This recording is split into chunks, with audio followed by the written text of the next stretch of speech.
United States Major League Baseball (MLB) and Cuba's Baseball Federation have reached a deal to let Cuban players sign with United States teams. Despite diplomatic tensions, eligible Cuban players can now join MLB teams without defecting from the communist-run nation. In a deal similar to those with Asian leagues, the MLB has also agreed to pay Cuba's federation a percentage of signing bonuses that Cuban players receive. Officials say they hope the deal will end player trafficking from Cuba. Under the new agreement, Cuban baseball players over age 25, who have played in Cuban leagues for 6 years, are free to leave and sign with MLB teams. According to United States media, if a player defects from Cuba, which traditionally produces some of the best players in the world, they will have to wait 1 to 2 years before playing for a United States team. The Washington Post reported that the deal required extensive discussions between MLB and the Trump administration. Given the United States embargo against Cuba and the president's more recent rollback of Obama-era deals, Cuban players will have to obtain work visas approved by the United States Department of State. The deal is in effect until 31 October 2021. The International Chamber of Commerce will handle any disputes between the leagues. Until now, Cuban players who wanted to sign with United States teams had to defect and leave the country illegally. As a result, for decades many Cuban players suffered kidnapping and extortion from traffickers, some with ties to drug cartels, on their way to the United States. In 2014, Los Angeles magazine revealed how Dodgers star Yasiel Puig had been smuggled to the United States in dangerous conditions and held captive by traffickers, underscoring the severity of the issue.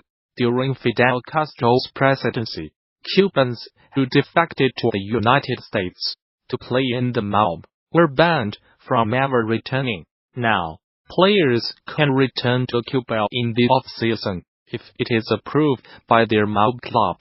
Baseball Commissioner Rob Manfred said in a statement on Wednesday that MLB has been seeking to end the trafficking of baseball players from Cuba by criminal organizations for years. The Associated Press reported the deal now offers a safe and legal alternative, and, according to AP, the agreement could spell much-needed income for the Cuban Baseball Federation. The most recent signing bonus for a Cuban player in the MLB was nearly $1,792,000. Two Scandinavian women tourists have been found dead in Morocco with cords to their necks, the country's interior ministry said. Both bodies were found near the town of Imleo in the High Atlas mountain range, near the foot of North Africa's highest peak, Mount Tepco. The women, from Denmark and Norway respectively, have not yet been named. A police investigation has been launched into their deaths, the Interior Ministry statement said. The United States military says it has killed 62 fighters from the Islamist group Al-Shabaab in 6 airstrikes in Somalia.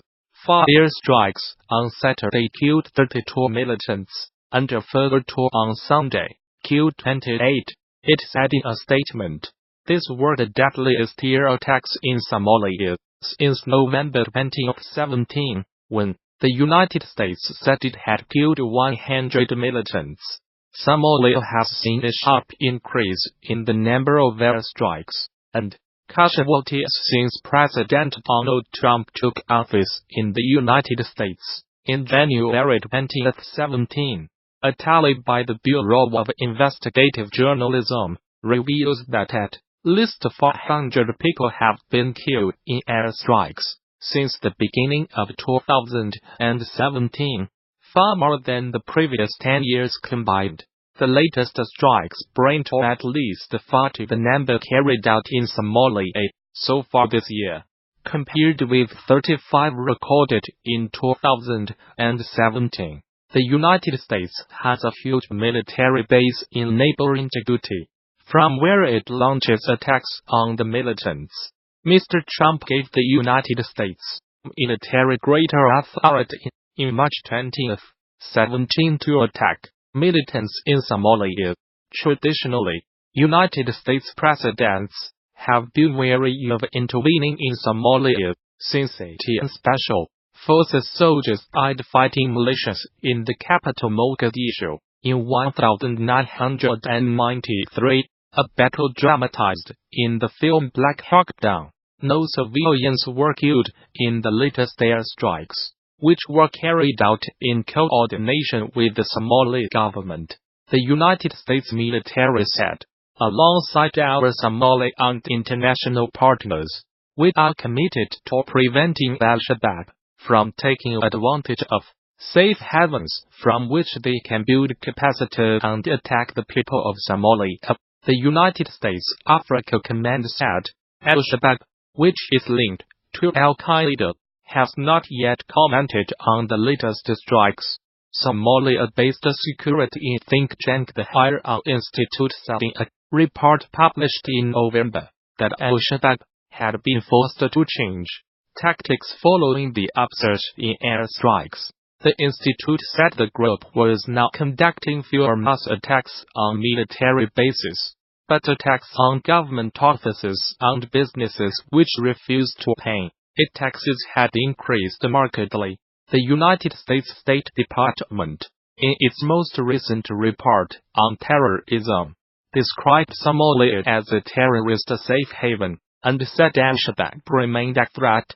Despite suffering setbacks, the group retained control over large parts of the country, and the ability to carry out high-profile attacks using suicide bombers, explosive devices, mortars, and small arms. The report added, a poacher has been ordered to watch the Disney film Bambi repeatedly after he was convicted of illegally killing hundreds of deer. Missouri hunter David Barry, Jr., must view the film at least once a month during his year-long sentence. He was arrested in August along with 2 family members for killing the deer, taking their heads and leaving their bodies to rot.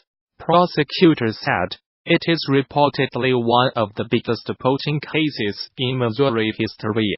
On top of the jail sentence for the illegal deer hunting, Judge Robert George ordered Barry Jr. to view the Walt Disney movie Bambi, with the first viewing being on or before December 23, 2018, and at least one such viewing each month thereafter. During his spell in prison, the 1942 cartoon about woodland creatures shows a hunt to kill the mother of eponymous deer character Bambi. The months-long investigation, spanning several states, led to the arrest of Barry Jr., his father David Barry, Sr., and his brother Kyle Barry, according to a local newspaper, the Springfield News Leader. While the total number of deer taken illegally is unknown, Lawrence County's conservation agent Tandy Barnes said it could be several hundred.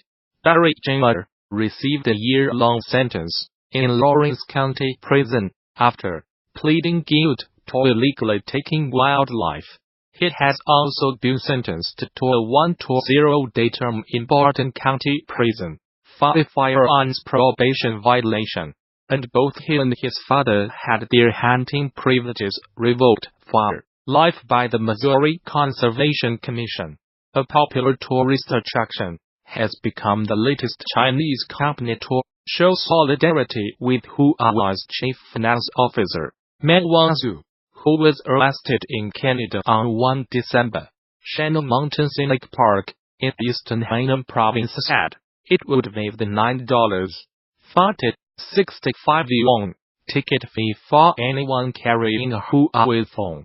Ms. Meng, who was given bail in Canada, faces extradition to the United States on charges of breaking Iran sanctions. Her case has upped tensions with China. Use Huawei phones. shoot grand photos on the mountain. A notice on the Shannon Park's social media account said, "We wish friends around the world who support Huawei success and bliss. The offer would last until 29 December. The South China Morning Post reported, but it was met with some criticism among China's social media users, who claimed it was discriminatory. Huawei phone owners are being offered other enticements too. They can get a 20% discount at a bar in Beijing. Seen in Beijing, bring a Huawei phone and get 20% off." Similar to this story we covered yesterday, https://QXL19YPQLPIC. Twitter.com Sokolov. End of Twitter post by @LuOceanG. At least one firm has threatened to penalize anyone buying Apple products